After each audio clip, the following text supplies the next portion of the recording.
A noite de outubro desceu sobre a cidade, envolvendo os prédios cinzentos da época soviética em uma névoa úmida e penetrante. Anna Serebriakova, apertando mais o casaco gasto contra o corpo, aproximou-se da entrada do seu prédio. A antiga construção de 5 andares, erguida ainda nos anos 1960, parecia mais melancólica que nunca sob a luz fraca do único poste de iluminação que ainda funcionava na rua. O interfone, instalado pelos moradores anos atrás com o dinheiro do condomínio, estava mudo novamente, vítima das intempéries ou do descuido de alguém. A porta do prédio rangeu longo e baixinho ao ceder à pressão de Anna, liberando um aroma familiar. O cheiro azedo da couve fermentada que vinha do apartamento do primeiro andar, misturado ao mofo das paredes e ao odor desbotado de tinta antiga. 4 anos de solidão haviam aguçado seus sentidos para esses detalhes, como se cada dia precisasse ser dividido em pequenos fragmentos a serem vividos com atenção, guardados na memória como peças de um quebra-cabeça sem fim.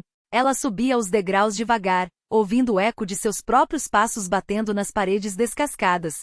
4 anos antes, quando perdeu Misha, aquela escada lhe parecia interminável. Cada passo era como um golpe no peito, cada lance de escada uma travessia árida por um deserto sem fim. Agora não passava de um exercício mecânico, parte de uma rotina noturna que se repetia sem variações. No segundo andar, Anna parou diante dos velhos escaninhos de correspondência, escurecidos pelo tempo. Entre eles, o dela, com o número do apartamento quase apagado depois de décadas de uso. De dentro do compartimento de metal frio, retirou um aviso de conta de luz e um folheto publicitário amassado. A vida reduzida a pagamentos mensais e papéis sem importância. Só servem para juntar lixo, resmungou consigo mesma, amassando a propaganda antes de jogá-la no bolso. Continuou a subir, contando os degraus automaticamente, 9, 10, 11. Antigamente, eles voltavam juntos para casa, rindo enquanto competiam para ver quem chegava primeiro ao apartamento. Naquela época, os degraus pareciam mais leves.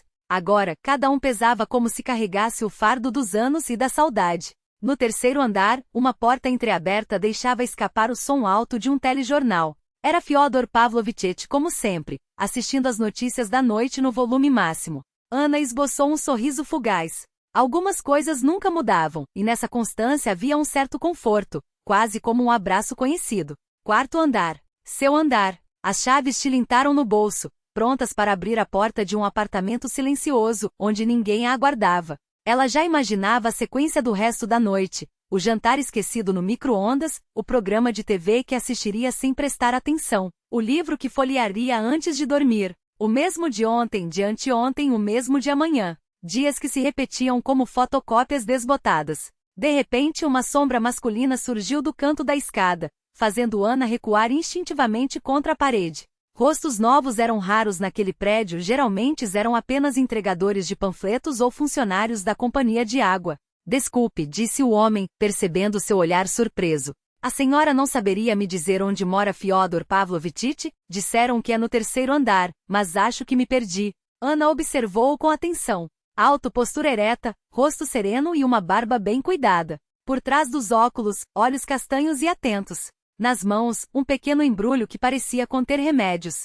O senhor subiu um andar a mais, respondeu ela, ajustando sem querer uma mecha de cabelo que havia escapado do penteado. Ele mora logo abaixo de nós, apartamento 17. O homem sorriu constrangido, e o gesto fez com que rugas finas se formassem ao redor de seus olhos, dando-lhe um ar ainda mais amigável. Que vergonha, me sinto como uma criança perdida, disse, abrindo as mãos. Acabei de me mudar para cá, ainda não me acostumei. Alugo o apartamento da Maria Stepanovna no 3º andar. Prometi levar um remédio para o vizinho, e aqui estou, confundindo os andares. Havia algo em sua voz, uma sinceridade tranquila, sem a afetação polida que se via no cotidiano, que transmitia confiança. Não era a cortesia forçada de quem cumpre protocolos, mas a delicadeza de alguém acostumado a pensar nos outros. Não tem problema, respondeu Anna, surpreendendo a si mesma. Esses prédios antigos confundem qualquer um. Quer que eu mostre o caminho? Normalmente ela evitava contatos desnecessários, guardando sua solidão como um tesouro, o único bem que ainda lhe pertencia por completo. Mas a oferta saiu natural, como se as palavras tivessem escapado sem permissão. Ficaria muito grato, aceitou o homem, inclinando a cabeça. Me chamo Georg. Georg Semyonovich. Anna Vladimirovna, apresentou-se ela, descendo os degraus ao seu lado. Caminharam em silêncio pelo lance de escada, e aquele mutismo não era desconfortável. Pelo contrário, parecia quietude compartilhada entre pessoas que se conhecem há tempo, sem necessidade de preencher os vazios com palavras. Pararam diante da porta de Fyodor Pavlovitch, de onde ainda ecoava o som do telejornal. Parece que ele está em casa, comentou Ana. Muito obrigado pela ajuda, agradeceu Georg. Então a senhora mora no andar de cima? Sim, há mais de 20 anos, respondeu ela, surpresa ao perceber quanto tempo havia passado. Apartamento 21. Eu acabei de me mudar, ainda estou me adaptando. O rosto de Georg se iluminou. Maria Stepanovna foi para Novosibirsk ajudar a filha com os netos. Uma senhora muito gentil, aliás. Sim, sempre muito atenciosa, concordou Ana, lembrando-se das vezes em que a vizinha lhe oferecia pães caseiros ainda quentes. Ela mencionou que ia viajar, mas não imaginei que ficaria tanto tempo fora. Nesse momento, a porta se abriu, revelando Fyodor Pavlovitch, baixo e robusto, com bigodes brancos e espessos e um sorriso acolhedor. Ah, Semionitch! Exclamou ao ver Georg. Já estava esperando. Boa noite, Ana Vladimirovna, cumprimentou-a em seguida. Desculpe o atraso, Fyodor Pavlovitch, disse Georg, entregando-lhe o embrulho. Tive dificuldade para encontrar a farmácia certa. Se não fosse a Ana Vladimirovna, ainda estaria perdido pelos andares. Fyodor Pavlovitch riu, balançando a cabeça. Ela é nossa salvadora aqui no prédio. Ana Vladimirovna, que tal entrar para um chá? A Raia fez uns bolinhos hoje. Agradeço, mas hoje não, recusou Ana com gentileza. Foi um dia longo, preciso descansar. Entendo, aceitou o vizinho. Bom, entre então, Semionitch, me ajude a entender essa bula. Para mim, é como o grego antigo. Antes de entrar, Georg voltou-se para Ana. Mais uma vez, obrigado. Espero que nos encontremos de novo. Com certeza, respondeu ela. Neste prédio, é difícil não esbarrar com os vizinhos. Ao subir de volta para seu apartamento, Ana sentia uma estranha agitação. Aquela troca de palavras casual havia trazido algo diferente, como uma brisa que mexesse com o ar parado de sua rotina. Ou seria apenas impressão sua? A fechadura estourou ao girar a chave, e o silêncio a recebeu como um velho amigo, aquele mesmo silêncio que às vezes a fazia desejar fugir para algum lugar distante, talvez até para a lua. Tirou o casaco, pendurando-o com cuidado no cabide, e ajustou automaticamente a foto antiga de Misha na parede. Aqui estou eu, murmurou para o apartamento vazio, como fazia todas as noites nos últimos 4 anos. Mas naquela vez as palavras soaram distintas, como se, pela primeira vez em muito tempo, ela tivesse algo novo para contar. Na semana seguinte, a vida de Ana ganhou um ritmo inesperado. Todas as manhãs, ao descer para pegar o jornal nos escaninhos, ela encontrava Georg. Era como se, por acaso, seus horários coincidissem sempre às 7h30, quando a luz matinal mal conseguia atravessar as janelas empoeiradas do prédio. Eles se cruzavam diante das caixas de metal desgastadas. Bom dia, Ana Vladimirovna, cumprimentava Georg, ajustando os óculos. Bom dia, Georg Semyonovitch, respondia ela, alisando os cabelos sem perceber. Aqueles breves encontros foram, aos poucos, se transformando em conversas mais longas, primeiro sobre o tempo, depois sobre as notícias recém-lidas nos jornais, ou sobre as intermináveis obras na rede de aquecimento da rua vizinha. Nada de extraordinário, apenas os diálogos comuns entre vizinhos. Mas para Ana, aqueles minutos trocados diante dos escaninhos se tornaram um raio de luz na rotina cinzenta dos dias iguais. Naquele sábado, Ana voltava do mercado carregando 2 sacolas volumosas. Em uma batatas e cenouras para a semana, na outra, repolho para fazer sauerkraut e um pote de 3 litros de mel, presente de uma apicultora conhecida. Subia os degraus devagar, parando a cada lance para recuperar o fôlego e trocar o peso de uma mão para a outra. Quando fazia uma pausa no segundo andar, a porta do prédio se abriu, e Georg entrou. Ana Vladimirovna! Exclamou ele, notando sua silhueta curvada sobre as sacolas. Permita que eu ajude. Sem esperar resposta, pegou a sacola mais pesada e a jogou com facilidade sobre o ombro. Ao lado dele, ereto como um militar em postura de sentido, Ana sentiu-se desajeitada e caseira. O casaco gasto, os cabelos despenteados pelo vento, as mãos vermelhas de frio. Não precisa se incomodar, começou ela, mas Georg já subia os degraus à frente. Nenhum incômodo, respondeu ele, animado. Para nós, homens, basta um pretexto para demonstrar galantaria. Há uma semana eu procurava uma oportunidade como esta. O tom brincalhão aliviou o constrangimento, e Ana não pôde evitar um sorriso. No terceiro andar, Georg diminuiu o passo, e ela percebeu que ele respirava fundo e com frequência. Vamos descansar um pouco, sugeriu Ana. As sacolas são pesadas mesmo. Não, não é isso, começou ele, mas interrompeu-se, apoiando-se na parede. A velhice não é brincadeira, como dizem. Qualquer esforço já me deixa sem ar. Eu também fico sem fôlego no quarto andar, sorriu Ana, dando-lhe tempo para se recuperar. E olhe que eu sobe e desce todos os dias. Ao chegarem ao quarto andar, pararam diante da porta de Ana. Georg colocou a sacola no chão com cuidado, endireitou-se, mas não fez menção de ir embora. Obrigada pela ajuda, agradeceu ela, mexendo nervosa nas chaves. Que tal um chá? A pergunta saiu antes que Ana percebesse. Depois da morte de Misha, poucos haviam cruzado aquela soleira, além da vizinha Antonina Yegorovna e umas 2 amigas do trabalho. Quanto a um homem, nem mesmo isso. Georg pareceu tão surpreso quanto ela. Hesitou, mas depois sorriu sem sombra de constrangimento. Com prazer, mas agora tenho compromissos. Fez uma pausa.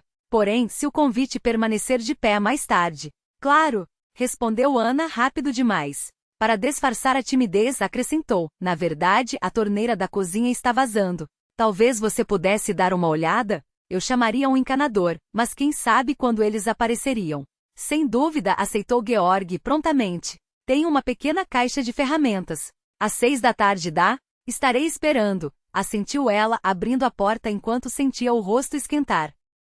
À noite, pela primeira vez em muito tempo, Ana sentiu um frio na barriga ao pensar na visita. Revirou o guarda-roupa até escolher um vestido simples, mas impecável, na cor de ameixa madura. Tirou do armário o antigo jogo de porcelana, presente de casamento dos colegas, 25 anos antes. Preparou biscoitos de areia com cascas de laranja cristalizadas e canela, seguindo a receita da mãe. Às 6 em ponto, a campainha tocou. Georg estava à porta, com uma maleta pequena na mão. O encanador chegou e brincou ele, e as rugas ao redor dos olhos se franziram em raios com um sorriso. Ana o levou até a cozinha e apontou para a torneira pingando. Georg logo se pôs a trabalhar, estendeu um pano, organizou as ferramentas, fechou o registro. Seus movimentos eram precisos, como os de alguém acostumado a consertar coisas. Na época soviética, era preciso saber fazer de tudo, explicou, notando seu olhar. Trabalhava numa fábrica de defesa e lá, metade da cidade era formada por engenheiros brilhantes, mas ninguém sabia consertar uma torneira. A gente aprendia no improviso. Em uma fábrica de defesa? Interessou-se Ana, sentando-se no banquinho ao lado. Em que bairro? Noroeste, onde hoje fica aquele shopping, respondeu Georg, concentrado no mecanismo da torneira. E você onde trabalha? Na administração do distrito, como assistente de contabilidade, disse Ana franzindo levemente o nariz. Não é nada empolgante, mas me basta. E onde estudou? Georg continuou perguntando enquanto verificava as vedações de borracha. Na escola 15 e depois no técnico de finanças. Na 15? Ele levantou os olhos, surpreso. Eu também estudei lá. Mas eu me formei em 1988, sorriu Ana. Você deve ser 6 anos mais velho. Então pegou a Liudia Pavlovna em matemática? Como não? Riu Georg. O terror da escola. Sempre de terno impecável, com aquele penteado de estátua grega. E a maneira como apagava o quadro. Movimentos perfeitos, como se estivesse gravando uma litografia. Em pouco tempo a torneira estava consertada. Passaram para a sala, onde Ana serviu o chá perfumado em xícaras de porcelana e ofereceu os biscoitos em uma travessa antiga com filete azul. Biscoitos excelentes, elogiou Georg, pegando um segundo. Você tem talento. É receita da minha mãe, corou Ana. Aprendi muito com ela, embora não tenha tido tempo de aprender tudo. A conversa fluía sem pressa, saltando de um assunto para outro. Lembravam professores, histórias da escola, falavam das mudanças no bairro, dos filmes de Eldar Riazanov que ambos adoravam, dos livros de Viktor Astafiev, das marcas de uma época que se fora. Lembra como íamos ao cinema SST nas estreias? Animou-se Georg. Aquelas filas intermináveis. E o sorvete no copinho de casquinha por 20 copeques. Completou Ana. Vendiam direto no saguão, daqueles recipientes prateados. Eram outros tempos, concordou Georg, e uma sombra passou por seus olhos. Muita coisa mudou desde então, incluindo nós mesmos. Fez-se um silêncio. Ana percebeu que ele queria dizer algo importante, mas titubeava. Me separei há 9 anos, confessou Georg, olhando para a xícara. Minha esposa foi embora com outro. Mais jovem, mais bem-sucedido. Os filhos cresceram, se mudaram. Tive que vender o apartamento. Parte do dinheiro foi para o tratamento da sogra, parte para ajudar os filhos com a entrada de seus imóveis. Agora alugo um canto. Ana ficou calada, sem saber o que responder. Depois, reunindo coragem, disse: Eu sou viúva. Fez uma pausa. Há 4 anos, meu Misha morreu em um acidente. Voltava do trabalho, gelo na pista, um carro na contramão. Georg cobriu sua mão com a dele, suave. Sinto muito. Nesse momento, a campainha tocou. Ana sobressaltou-se e levantou-se. Quem será? Era Antonina Yegorovna, uma senhora de cabelos brancos mas olhos vivos e jovens. Aneca, desculpe incomodar, tagarelou ela, espiando o interior do apartamento. Acabou o sal e o mercado já fechou. Não me empresta um pouco? Claro, Antonina Yegorovna entre. Ana afastou-se para deixá-la passar. Tenho visita, permita que eu a apresente, Georg Semyonovich. Muito prazer, cumprimentou ele. Antonina Yegorovna o examinou com um olhar avaliador. Ah, então você é o novo morador do apartamento da Maria. Já ouvi falar. Fyodor Pales disse que você o ajudou com os remédios. Não foi nada demais, desconversou Georg, constrangido. Só um gesto entre vizinhos. Enquanto Ana procurava o sal na cozinha, Antonina Yegorovna já havia interrogado Georg sobre seu trabalho, sua situação familiar e até mesmo sobre seu grupo de saúde. Quando Ana voltou com os palitinhos de pão, a conversa já havia migrado para os benefícios da leitura da literatura clássica para a alma. Eu sempre digo aos meus ex-alunos, declarava Antonina Yegorovna com a autoridade de quem carrega décadas de experiência nas costas, Ostaio e Rasputin curam a alma melhor do que qualquer remédio. Você tem os livros deles, Georg Semyonovich. Só a deusa Matiora de Rasputin, respondeu ele, passando os dedos pela borda da xícara. Há tempo quero reler O Rei Peixe, de Ostaio, mas nunca arranjo um momento. Ah, mas a Aneca tem. Interrompeu Antonina, virando-se para Ana com um sorriso conspiratório. Não é verdade, querida? Você pode emprestar a um homem tão digno. Ana corou diante daqueles modais tão diretos, mas assentiu. Claro, tenho a coleção completa. O Rei Peixe, sua voz tremulou levemente. O Misha adorava. Fez uma pausa como se as palavras tivessem se enroscado na garganta, mas então prosseguiu firme, pode pegar quando quiser. Satisfeita por ter plantado as sementes de uma possível amizade, ou quem sabe algo mais, e depois de receber o saleiro que buscará, Antonina Yegorovna despediu-se, deixando os dois a sós na cozinha ainda quente do chá. Uma mulher notável, comentou Georg, sorrindo, quando a porta se fechou atrás da vizinha. A guardiã das tradições e a casamenteira oficial do nosso prédio, completou Ana, e ambos riram, sentindo o peso da timidez inicial se dissipar como fumaça. O tempo escorreu sem que percebessem. Quando o relógio da sala bateu 10 horas, Georg sobressaltou-se. Já tão tarde. Me desculpe, acabei falando demais. Não se preocupe, respondeu Ana, com uma suavidade que a surpreendeu. Foi muito agradável. Há muito não conversava assim com ninguém. Despediram-se com algumas frases desajeitadas sobre como era bom reviver memórias ao redor de uma xícara de chá. Combina Han que ele passaria nos próximos dias para buscar o livro de Ostaio. Quando a porta se fechou atrás dele, Ana encostou-se nela, sentindo o coração bater num ritmo estranhamente acelerado. O apartamento, antes silencioso demais, agora parecia preenchido, não pelo vazio, mas pelos ecos da risada, das histórias compartilhadas, da vida que de repente, voltará a pulsar em cores que ela julgava esquecidas. Passou os dedos pelos lombos dos livros na estante, detendo-se em O Rei Peixe. Quantas noites havia passado sozinha, relendo aquelas páginas como se fossem um bálsamo. Agora, aquele mesmo livro seria uma ponte. Talvez para uma nova amizade. Talvez para algo mais. Pela primeira vez em anos, deitou-se com a sensação de que o dia seguinte poderia trazer algo bom, algo inesperado. E esse pensamento a aqueceu mais do que qualquer cobertor. O novembro já havia se instalado de vez, envolto no primeiro sopro gelado do inverno. As árvores vestiam-se de geada cristalina, e as poças d'água cobriam-se de uma fina crosta de gelo que estalava, musical, sob os passos dos transeuntes. Num domingo de manhã como aquele, Georg propôs a Ana um passeio até o Parque da Vitória. Enquanto ainda dá para respirar esse ar gelado, em vez de ficarmos enfurnados em nossos apartamentos, justificou. Em um mês seus encontros haviam se tornado um hábito natural, como se sempre tivessem feito parte da rotina de ambos. Georg aparecia para o chá, ajudava com pequenos concertos, trazia livros que achava que poderiam lhe interessar. Ana, por sua vez, aprendeu a esperar por aqueles momentos. Preparava algo especial para acompanhar o chá, guardava notícias do dia para compartilhar. O isolamento de cada um parecia recuar, dissolvendo-se nas conversas tranquilas das noites e nos cumprimentos matinais diante dos correios. O parque os recebeu em um silêncio solene. As alamedas ladeadas por velhas tilhas conduziam ao memorial central, um obelisco maciço com a chama eterna. À esquerda, uma pequena mata escondia bancos afundados, relíquias dos tempos soviéticos. À direita brilhava um playground moderno, com escorregadores e balanços de plástico colorido. Passado e presente coexistiam ali sem atrito. Eu vinha muito aqui no primeiro ano depois do divórcio, confessou Georg, enquanto caminhavam pela alameda principal. Sentava-me num banco e pensava na vida. Este lugar tem uma calma que ajuda a organizar os pensamentos. Ana anuiu, ajustando melhor o cachecol ao pescoço.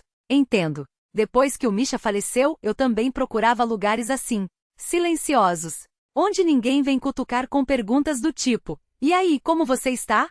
Ou está aguentando firme? Chegaram ao memorial e sentaram-se num banco de granito. O fogo eterno projetava reflexos dourados em seus rostos, amenizando a aspereza do frio. Foi então que Georg pela primeira vez tratou-a por tu, e tão naturalmente que Ana nem sequer notou a mudança. Sempre achei que a solidão fosse uma espécie de fortaleza que a gente constrói para se proteger, disse ele, olhando para as chamas. Mas agora percebo que às vezes é só uma prisão que nós mesmos erguemos. Ana observou seu perfil recortado contra o clarão do fogo. Havia algo de frágil e ao mesmo tempo de resoluto em sua postura, na linha do queixo, no modo como os olhos se perdiam no horizonte. É uma boa metáfora, respondeu baixinho. Depois que o Misha se foi, eu me tranquei numa prisão dessas. Trabalho, casa, casa, trabalho, suspirou. Ele não teria aprovado, eu sei. Mas não conseguia sair dali sozinha.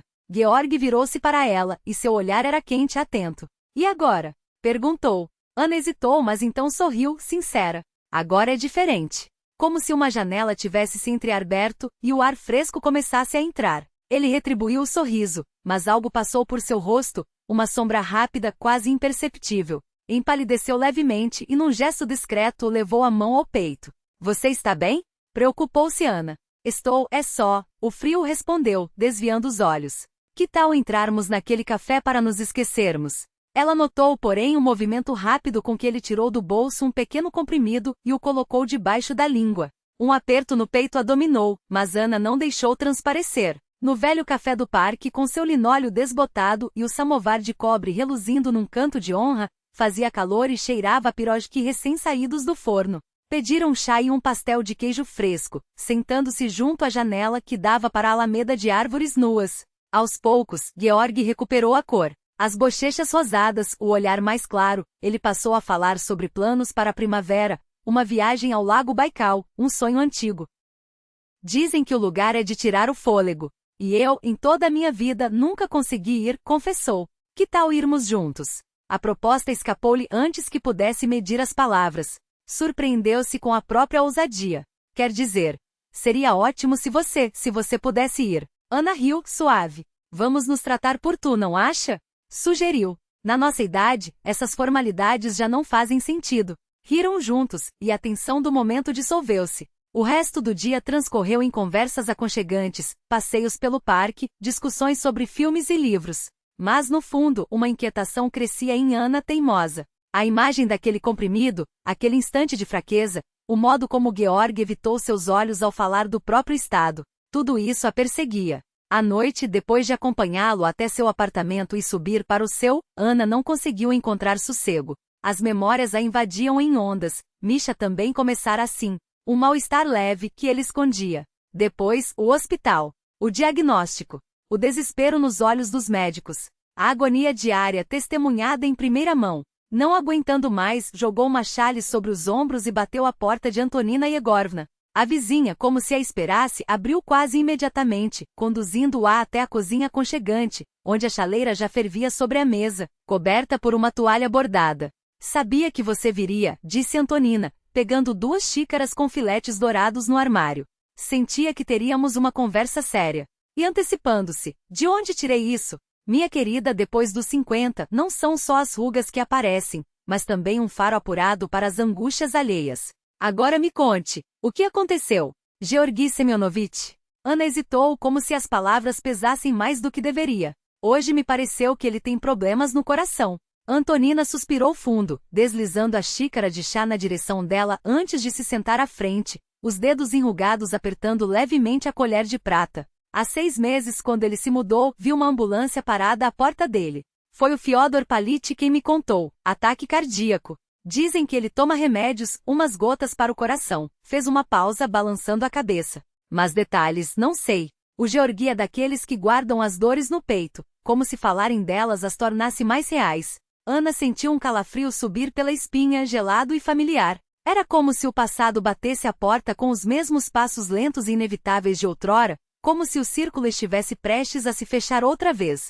Não posso, sussurrou, os dedos enrijecidos ao redor da xícara, agora fria como seu próprio medo. Não posso passar por isso de novo. Quando Misha estava morrendo, ela achava que morreria junto. Ver, dia após dia, hora após hora, a luz se apagar nos olhos de quem se ama, e não haver nada, absolutamente nada, que se possa fazer para impedi-lo. Era como afogar-se em terra firme. A mão de Antonina Egorovna cobriu a dela, áspera e quente, um contraste com o frio que se alastrava por Ana. Ninguém sabe o que o amanhã guarda de tocha.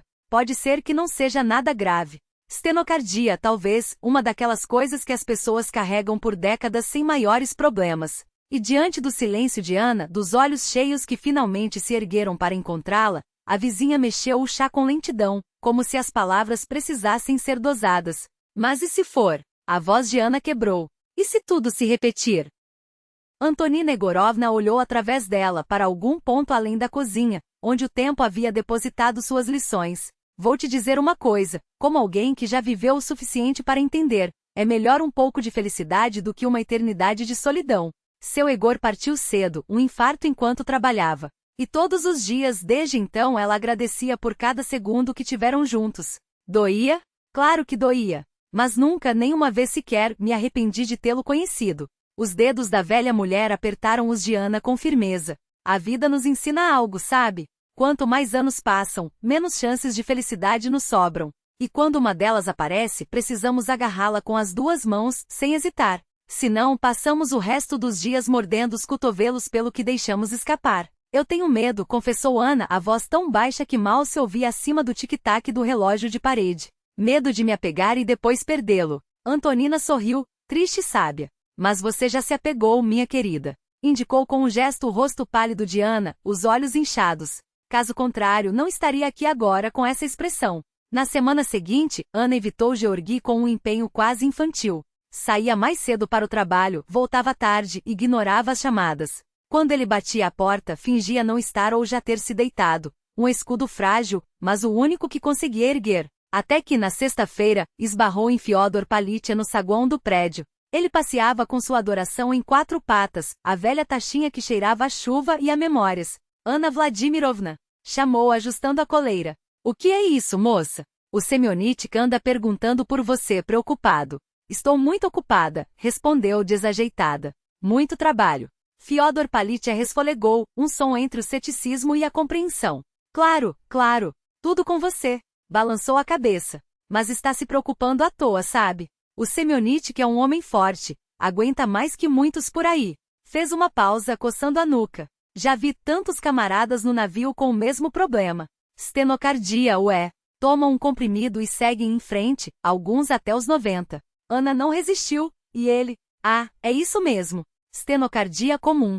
Fyodor tirou do bolso um frasco de remédios, sacudindo. Os mesmos que eu tomo, aliás. Ri, mas o riso se apagou rápido. Não vai jogar todo mundo com problema no coração no lixo, né? Senão, metade do país ia ter que ser descartada. Ana olhou para os próprios sapatos, sem saber o que dizer. Fyodor Palitia aproximou-se, a voz mais séria. Fale com ele, Ana Vladimirovna. O homem não sabe onde se meter, acha que te ofendeu de alguma forma.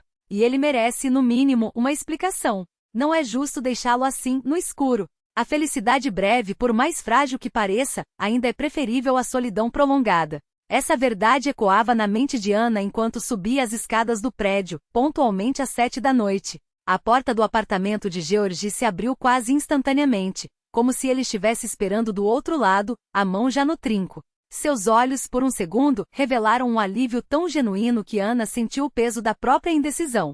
Chegou, exalou ele, como se soltasse o ar que prendia havia horas. Entra, por favor. O apartamento de Maria Stepanovna, agora temporariamente ocupado por Georgi, conservava a essência da antiga moradora, as toalhas de renda sobre o cômodo, o tapete de tapeçaria na parede, as estatuetas de porcelana alinhadas na prateleira. Era como se a dona do lugar tivesse saído por um instante para comprar pão. A única marca visível de Georgi era a mesa da sala, coberta por livros abertos, e uma pilha de cadernos pautados sobre o piano. Ana tocou as teclas distraidamente surpresa. Você toca? Perguntou, olhando para ele. Georgi corou como se tivesse sido pego em flagrante. Um pouco. Aprendi na infância, abandonei, mas agora, encolheu os ombros. Tempo é o que não falta, pensei. Ele a conduziu até a mesa, onde um bule de chá e 2 xícaras já esperavam. Sentou-se à sua frente, colocando entre eles uma pasta de couro gastado. Quero que saiba tudo, disse, sem rodeios. Tenho angina estável. Não é a forma mais grave, mas tenho crises de vez em quando. Ana observou enquanto ele abria a pasta, laudos médicos, receitas, um esquema de tratamento detalhado. Comprimidos para controlar a pressão, exercícios específicos, anotações sobre dieta. Aqui está meu prontuário. Ele apontou para as páginas. Tomo os remédios direitinho, faço acompanhamento. Minha vida não é diferente da de qualquer pessoa que cuida da saúde. Ela folheou os documentos em silêncio, detendo-se nos exames, nas anotações do cardiologista, nos gráficos de pressão arterial. Tudo estava ali, transparente como vidro. Quando começou? Perguntou finalmente. Há 1 ano e meio. No início achei que fosse só cansaço. Georgi suspirou. Até que piorou e fui ao médico. A doutora Elizaveta Nikolaevna, uma excelente profissional, montou um plano para mim. Desde então melhorei muito. Ele puxou da gaveta um caderninho de capa de couro desgastada, cheio de anotações minuciosas, pressão, humor, atividades físicas, até mesmo observações sobre o estado emocional. Anoto tudo. Ajuda a controlar. Abriu numa página recente. Olha aqui, hoje conheci a vizinha do 4º andar, Ana. Um olhar quente como se tivesse luz por dentro. Virou outra folha. E aqui, tomamos chá juntos. Há muito não me sentia tão calma, tão em casa. Ana passou os dedos pelas linhas, sentindo a garganta apertar. Eu tinha medo, confessou, a voz quase um sussurro. Medo de passar por tudo outra vez. Fechou os olhos por um instante. Meu marido, Misha, morreu devagar. Câncer. Quase 1 ano. Fiquei ao lado até o fim. E jurei a mim mesma que nunca mais. Georgi segurou sua mão com cuidado, como se temesse que ela se desmanchasse. Entendo. E não te culpo, disse baixo. Mas Ana, a vida não dá garantias. Para ninguém. Amanhã pode acontecer qualquer coisa. Com você, comigo, com qualquer um de nós. Ela sentiu, os dedos ainda entrelaçados aos dele. Às vezes parece que o coração não aguentaria outra perda. Georgi ficou calado por um momento, como se pesasse cada palavra. Então, com uma determinação que não deixava espaço para dúvidas, falou. Tenho uma proposta. Vamos juntos à doutora Elizaveta Nikolaevna. Ela pode explicar melhor do que eu. Seus medos são fundados ou não, ela vai dizer. De qualquer forma, será a verdade. Ana concordou. Aquela noite, pela primeira vez em muito tempo, dormiu sem que a ansiedade a mantivesse acordada. Era como se a simples decisão de encarar a realidade, em vez de fugir dela, tivesse aliviado um peso invisível. Na segunda-feira foram juntos à policlínica do bairro. O prédio típico da era soviética os recebeu com o cheiro familiar de desinfetante, corredores longos com tinta descascada e filas diante das portas. Mas o consultório de Elizaveta Nikolaevna era diferente, claro, com equipamentos modernos e vasos de plantas no peitoril da janela. A médica, uma mulher de cerca de 50 anos, de cabelo curto e olhar atento, os recebeu com um sorriso franco. Então, Ana Vladimirovna quer saber a verdade sobre o estado dele? Perguntou depois que Georgi, um pouco nervoso, explicou o motivo da visita. Admiro sua responsabilidade. É raro ver isso nos relacionamentos hoje em dia. Elizaveta Nikolaevna pegou a ficha de Georgi, folheando-a com atenção. Bem, vamos aos fatos. Georgi Semyonovich tem angina estável, classe funcional e... Isso significa que as crises ocorrem apenas sob esforço moderado. Ergueu o dedo indicador. Mas com o tratamento e o estilo de vida adequados, é uma condição controlável. Virou-se para Ana. Não vou mentir. Existe risco de complicações. Mas ele existe para todos, só varia de grau. Fez uma pausa. Você tem casos de doenças cardíacas na família? Meu pai teve um infarto aos 60. E onde ele está agora? Vivo. Com 83 anos. Ainda vai para a Dacha no verão. Veja só. Elizaveta Nikolaevna sorriu. A cardiologia moderna faz milagres. Pacientes com problemas muito mais graves que os de Georgi Semyonovich vivem décadas, desde que sigam as recomendações, tomem os remédios, evitem estresse, mantenham-se ativos. Seu olhar mudou para Georgi sério. Falando em estresse, você sabe que o estado emocional afeta diretamente o coração? Solidão, depressão, ansiedade, tudo isso piora o prognóstico. Fez uma anotação rápida no prontuário. Por outro lado, emoções positivas, apoio de pessoas queridas, a sensação de segurança. Isso, Ana Vladimirovna, é parte do tratamento. Talvez a parte mais importante. Ana sentiu as palavras ecoarem dentro dela enquanto saíam do consultório. O parque no entardecer de outono estava desolado. Árvores nuas, céu cinzento, bancos úmidos. Mas algo quente e claro começava a nascer dentro dela, como um broto teimoso sob a neve. Então, perguntou Georgi, depois de um longo silêncio. Agora você sabe tudo. Ana parou virando-se para ele. Agora eu sei tudo, repetiu. E sabe o que percebi? Seu olhar encontrou o dele. Que a vida é curta demais para gastá-la com medos. Sim, há riscos. Sempre há. Mas se por causa deles a gente abrir mão da felicidade então, para que viver? Georgi a observava com uma esperança tão intensa que doía. Cauteloso, perguntou. Ou seja, você não se importa de tentar? Ficar juntos? Em vez de responder, Ana segurou sua mão. E assim, lado a lado, voltaram para casa. Tenho uma proposta, disse Georgi, quando pararam diante do prédio. Prática sem romantismos. Não gostaria de subir até o quarto andar todos os dias. E eu não gostaria que você subisse até o quarto andar todos os dias, completou Ana, sorrindo. Pensamos igual então. Ele hesitou, procurando as palavras. Poderia me mudar para o seu apartamento. Afinal, o meu é alugado. Não me importo, respondeu ela, simples. Absolutamente não me importo. A notícia de que Ana e Georgi passariam a morar juntos se espalhou pelo prédio em questão de horas. Antonina Yegorovna, ao saber, iluminou-se. Finalmente! Já estava pensando que vocês iam ficar dançando em volta um do outro até o ano novo. Fyodor Pavlovich e Raíza Ivanovna apareceram com uma caixa de ferramentas de todos os tamanhos. Um presente nosso, disse Fyodor. Agora a casa é de vocês dois, e um homem precisa ter suas ferramentas à mão. No domingo, Georgi trouxe suas coisas, algumas malas de roupa, os livros, o computador, uma televisão pequena, uma coleção de discos de vinil e, para surpresa de Ana, um teclado eletrônico. Prometo tocar só de fone, garantiu, sorrindo. Mas não consigo abrir mão. Música é remédio para a alma. Antes de dormir, eles ficaram sentados por muito tempo na cozinha discutindo detalhes que, embora parecessem triviais, ganhavam uma importância inesperada. Quem ficaria com qual lado da cama? Quem acordaria mais cedo? Como dividiriam as prateleiras do armário e os ganchos no banheiro? Eram pequenas questões domésticas que, de repente, se transformavam em símbolos de uma vida que estavam construindo juntos. Sabes? Disse Georgi, olhando pela janela para a cidade noturna, iluminada por luzes distantes. Ainda não consigo acreditar que isso está acontecendo de verdade.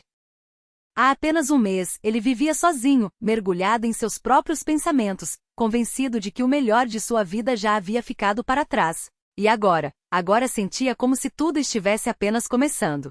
Ana encostou-se em seu ombro, inspirando o perfume familiar de sua colônia, sentindo o calor de seu corpo. Eu também, murmurou. E sabes qual é a coisa mais surpreendente? Não tenho medo.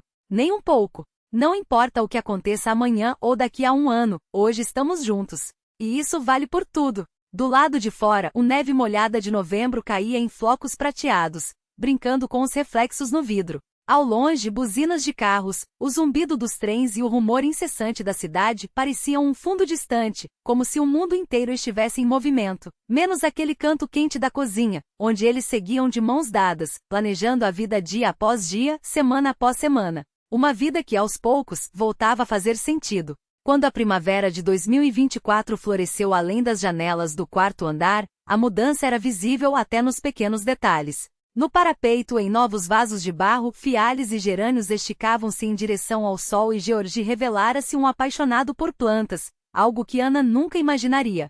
Seres vivos em casa criam uma atmosfera especial, dizia ele, borrifando cuidadosamente as folhas verdes com um pulverizador. 6 meses de vida juntos os haviam transformado. Ana parecia ter rejuvenescido. O brilho nos olhos, há tanto tempo apagado, voltará, e os fios brancos nos cabelos já não lhe pareciam sinais de cansaço, mas marcas de uma sabedoria conquistada.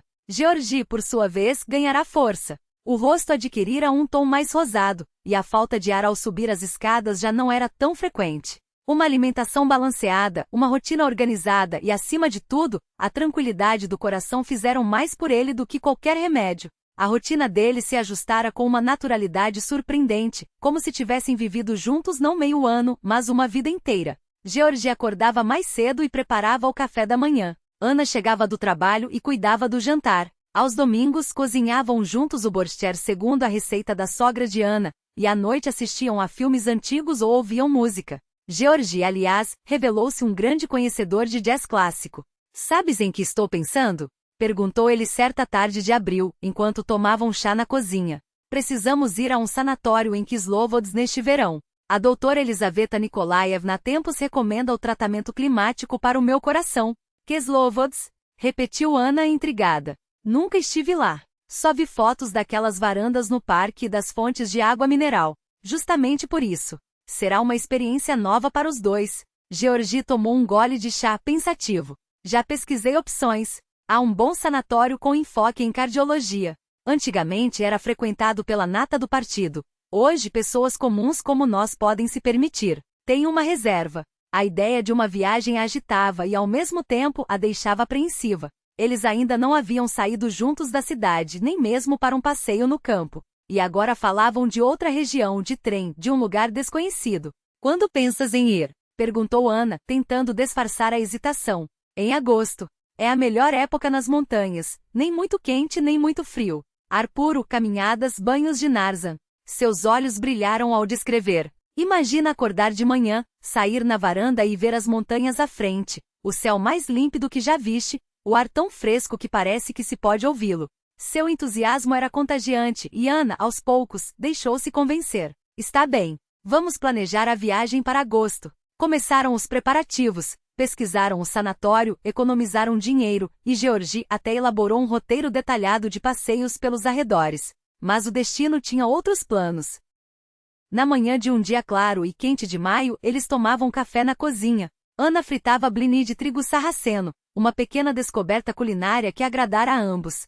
Enquanto Georgie folheava o jornal, lendo em voz alta trechos curiosos. Escuta só que absurdo, disse rindo. Na Austrália, um canguru entrou em um supermercado e, de repente, sua voz falhou. A mão tremulou, e o jornal escorregou de seus dedos.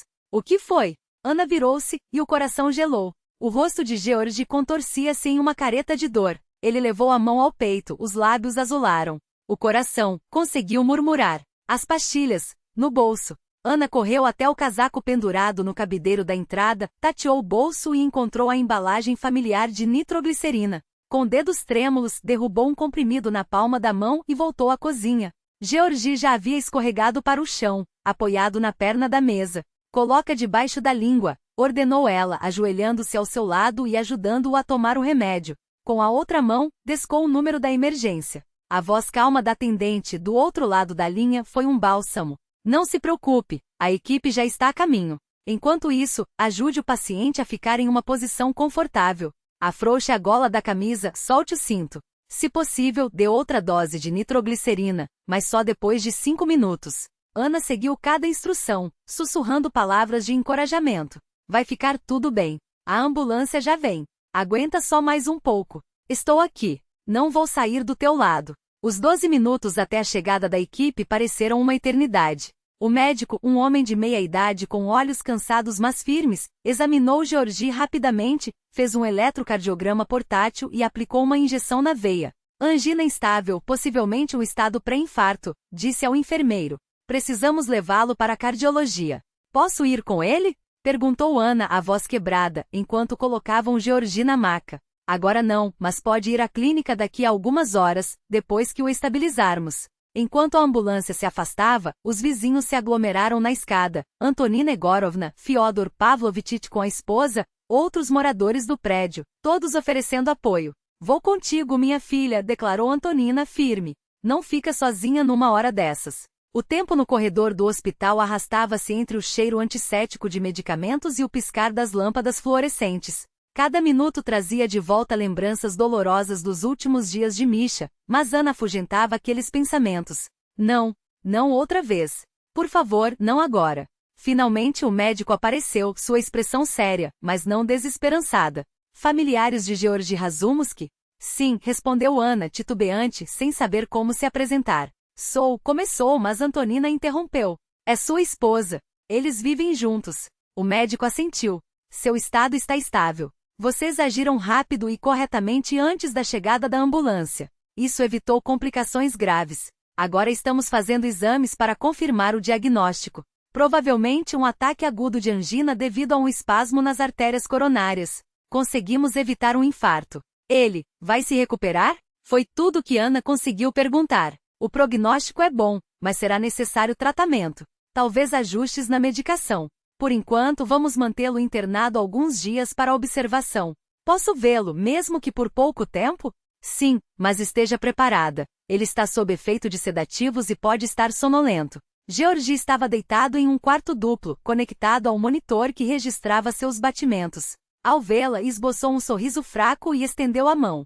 Desculpa pelo susto, murmurou. Não queria te assustar. Cala-te. Precisas guardar forças, respondeu Ana, sentando-se na beirada da cama e apertando seus dedos com cuidado. O importante é que estás vivo. Graças a ti sua voz era baixa, mas clara. Se não fosse por ti, se eu estivesse sozinho. Não penses nisso agora. Tudo ficaria bem agora. E assim foi. Durante 2 semanas, Georgi permaneceu no hospital, e Ana não faltou um único dia. Levava comida caseira, jornais frescos, roupas limpas.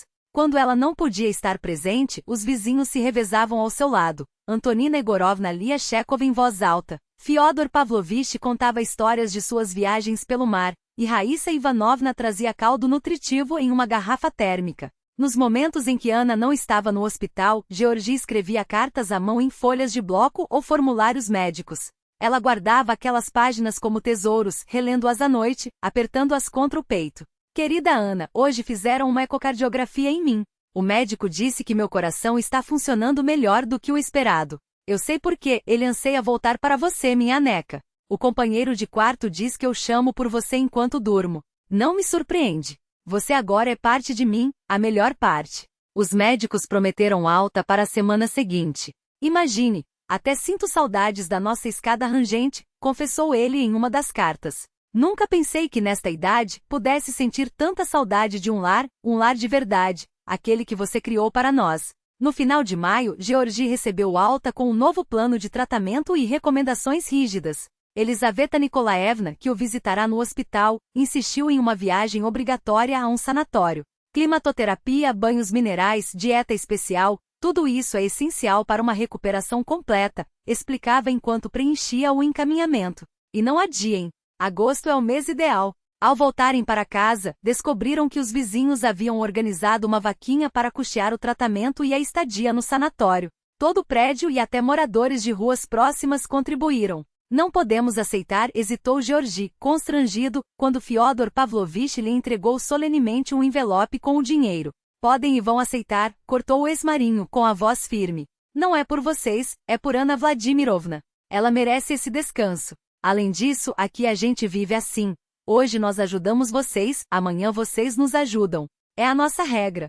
Junho e julho passaram devagar, preenchidos por cuidados com a saúde de Georgi, consultas médicas regulares e uma dieta rigorosa. Ana não se arrependeu nem por um instante de sua decisão de ficar ao lado dele. Pelo contrário, a provação da doença apenas fortaleceu o que sentiam um pelo outro, tornando seu vínculo mais profundo e significativo.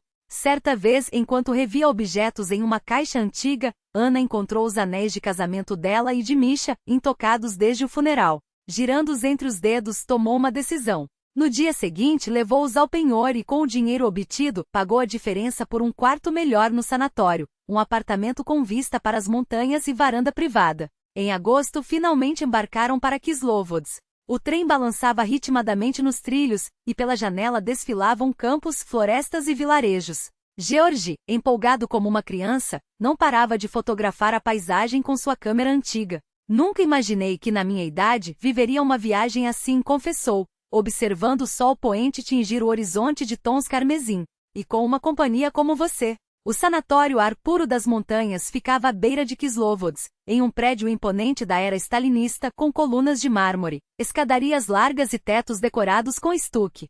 Tudo ali respirava a grandiosidade de uma época passada, mas o interior era moderno, equipamentos médicos de última geração, quartos aconchegantes com ar-condicionado e refeições variadas.